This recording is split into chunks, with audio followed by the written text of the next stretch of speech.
Hello, Aubrey. How's it going? I'm great. How are you, Lindsay? Very good, very good. I'm excited to talk about something a little bit different today, but something that you and Jessica on a different podcast talk about all of the time. What is it? Yes, we're talking about the IELTS exam. So if you out there are listening and you are studying for IELTS or really any high stakes exam, we have some really good tips for you. There have been some changes to the IELTS exam recently, and a Yeah. lot of students aren't aware of this. There's a lot of information out on the internet that you might find when you're searching that's outdated and could throw you off on test day. Yes, and I'm sure you guys will also cover this over on the IELTS Energy podcast, but you'll go over there and check out that podcast. It is fantastic. But today's episode, what we're going to do is we are going to get very specific into updates on the test, but we're also going to tie in a key takeaway for each point for our listeners who may not be taking the IELTS exam. Aubrey, why do people take the IELTS exam? Why would I need to take the IELTS?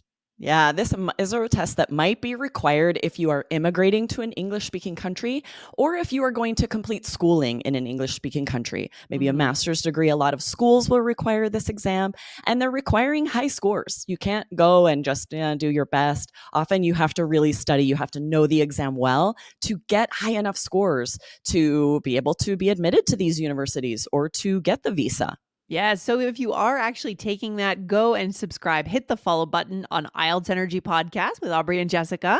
But let's get into tip number one or insider advice number one. What do we Yeah, know? Because we've so been talking to examiners, like you said, right? Yeah. exactly, right. Jessica was an examiner for 14 years, but now we've stolen her. We have her on the Allers English team, but she has a lot of current examiner friends. So she Right. stays updated with them of changes to the exam because IELTS does make changes and Yes. you might not know about them Hmm. unless you are listening to the IELTS Energy podcast. We, as soon as these changes were made, we updated listeners over there. We're going to share here for anyone who hasn't been listening to the IELTS Energy podcast, but definitely hit follow over there so you don't miss these amazing tips and updates.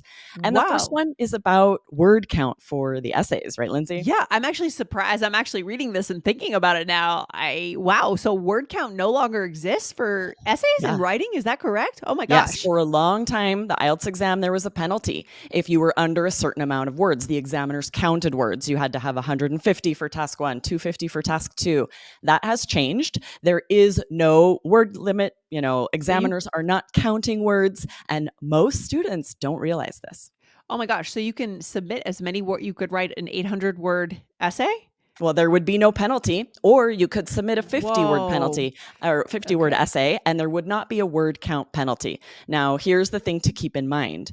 You still have to accomplish the task. You have to answer that question fully with details and examples. In order Mhm. to do that, you're still going to need to be able to write about 150 to 200 words for task 1, about 250 to 300 words for task 2. Without at least that amount of words, you can't accomplish the task fully, but no one's counting your words. You don't have to count your words. Instead, you have to make sure to fully accomplish the task. Oh my And gosh. you also can't write too much because what could happen if you write too much, Lindsay? Yeah, well, you could definitely just go on, waste time, and not really address I think when something is tighter, it's just more addressing the goals of the essay and what you know you need and the templates and the structures. Absolutely. And you only have an hour total for both essays. So Yeah. you do not have time to write more than that. You're also setting yourself up to make more mistakes and then not Mhm. have enough time to proofread and catch those errors if you write a lot more than that. So you do want to aim for a certain amount. You want to figure out about how many words there are per line when you're practicing. You're aiming for about those numbers, but you don't want to waste time counting words. The examiner's not counting words. It's no longer a requirement to hit a certain word count. Okay, so it's still a recommendation, and in our 3 Keys IELTS course, it's still a recommendation, I imagine, to do 250, 150, Mhm. right? But if you don't if you do 151, you're gonna be fine, right? Exactly. It's or, 100. It's Yeah, not about the number of words, it's about the scoring system. Are mm, you really answering the question? Are you getting it done in time? And do you have time to proofread and catch got some it. of these errors? So rather than worrying about the number of words you're writing, we teach you in 3 Keys IELTS and we teach over on the IELTS Energy podcast what the examiner is looking for in your essays, what you really need to be worrying about when you're practicing to write these high scoring essays. All right. So I love that our advice, even though the rules have changed, our advice is still to stay within that original range. And there's a reason for that.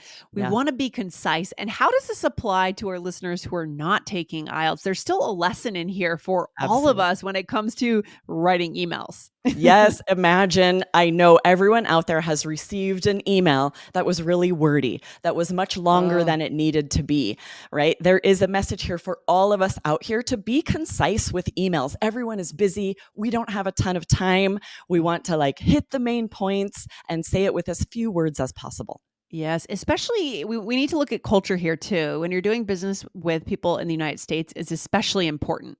There's much less about your background. Maybe in an intro email, you have a few things about your background if you're trying to get someone to kind of call you back, but go straight to the facts. Just keep it to the facts, right? Keep it to the Yes, point, the actions. What am I supposed to do? Finish up with, what do we expect our next steps will be? And we'll do yeah. more templates of this in the future, Aubrey. Absolutely. We talk about emails a lot here on the Allers English podcast. Be sure to hit follow if you've missed any of those, and on Business English too, because writing emails, there's a lot to it. It's cultural, like you said, Lindsay, but Yeah. it's also about respecting someone's time. Right, which is very cultural too. Yes, right. It's all wrapped up together. Yeah, for sure. Okay, number 2, the next thing we need to know if we're taking IELTS is that timing has become more strict for speaking. Interesting. So they've dropped the word limit, or they've changed no more word limits, but then timing is more strict for speaking. So they've made something Yes. more strict and something less strict. Exactly. And so this Okay. is something that's made sort of it's become more difficult for the examiners because there are a certain amount of questions they have to ask in the time, and they Okay. put more restrictions on them. For example, they have to start the recording device before you ever enter the room, and they're not allowed to greet you, which may feel strange if they're Strange. not just saying, "Hello, how are you doing today?" Like, you're already being recorded. They are going to get started with that test right away. Oh, interesting. Okay. So it sounds like maybe a lot of time was being wasted sitting down, Yep. people maybe not being ready for the recording to start yet. Yeah, there's just no nonsense now. You're Right. already testing when you walk in that door. Yes, Interesting. and there are Okay. quite a few things that you need to be ready for. For example, you might be interrupted more, especially in part 3, because the examiner is watching the time that they have. They may have to interrupt you and ask the next question because they are required to ask a certain amount of questions. So you often need to answer the question right away, be pretty concise. You can't kind of ramble for a while before you get there. The examiner might have to interrupt you before you have fully answered the question, and that will lower your score. Yeah. And I think this comes back to the flow of everyday conversation as well. The person you're sitting with in that examination room has a job to do. And the same thing is true in everyday life, right? We need to be as concise as we can. Everyone has a message they want to get across. We have to be in sync with the person in front of us, Aubrey. Absolutely. We all know someone who rambles, Yeah. right? They just will kind of give lots of details. TMI will say too much information before they actually get to the point. This can be difficult whether you're at work or just in daily life, right? It can be frustrating to sort of sit, especially if you have something you want to say or they have like the point of their message is going to be exciting. You start getting antsy for them to get there. And also, I think the more words we say, the less influential each word is. Do you know what I mean? If you think Yes, about that, it's true. Someone that just talks and talks and talks, maybe we just stop listening, right? But that absolutely. person who doesn't speak quite as much, but they speak well when they do at the right time with impact, that person is listened to more. So Yes. this is a very important point. Yeah, and it's the same for what you're saying. If you have something impactful to say, but you hide it in all of these extra details and ramblings, a lot Yeah. of people listening might not get your message. Yeah, so don't hide what matters, what you're really trying to say. I love that. This is so good. So, we're getting some really nice takeaways today for all of our listeners, even if they're not Absolutely. entering the IELTS exam center this year. Yes. Okay, Aubrey, let's get into something very specifically IELTS, which is computer delivered IELTS is better. We believe it's better. Why, Aubrey? Why is it better? Yeah, so there are a few things. There's a listening exam that if you take it on the computer, you're still in a test center, but you can control the volume of the audio. You're wearing headphones, which eliminate distractions in the room. If you're Hmm. taking paper delivered IELTS, the audio might be coming from a stereo system across the room. The person next to you might be noisy. It might be harder to hear this listening audio, and that can affect your score. Oh, for sure. For sure. So, The reason we're giving this tip is that most of the time, is it true that most people still have a choice, Aubrey? They can In a choose? lot of places, computer delivered IELTS is still Okay. offered. Paper delivered IELTS is still offered Okay. everywhere. So there may be places where you unfortunately don't have the option to take computer delivered, but if you do have the option, we Mhm. definitely recommend that. Or maybe if it's between driving to 2 different cities, right? One city Might only be has paper, the right. other has computer. Maybe think about doing that, and we're telling you why right now. And the next reason is writing. On the writing exam, why, Aubrey? Why is it Yeah, better? on the computer delivered exam, you're typing the essays instead of handwriting. Ugh. We do a lot more typing than writing by hand these days. So this might be quite a bit Mhm. faster for you.